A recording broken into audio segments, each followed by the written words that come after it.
ખુશીઓ આપવાવાળા ભલે આપણા ના હોય, પણ તકલીફ આપવાવાળા હંમેશા આપણા જ હોય છે. સાવ સાચી વાત ને.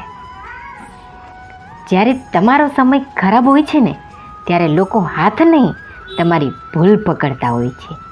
સાવ સાચી વાત ને. જરૂર હશે ને તો જ યાદ કરશે આ દુનિયા.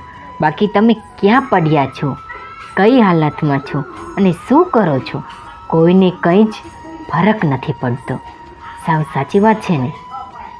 ખુદ મક્કમ બનો, કેમ કે લોકો તમારી ખૂબીઓ નહીં, ખામીઓ પહેલાં પકડશે. સાવ સાચી વાત ને. બોલવામાં ઘણો ફરક હોય છે. બેસો અને બેસને કહેવામાં પણ ઘણો ફરક હોય છે. સમજે તેને વંદન. સાચી વાત ને.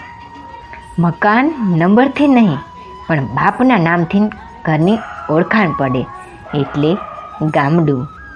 સાચો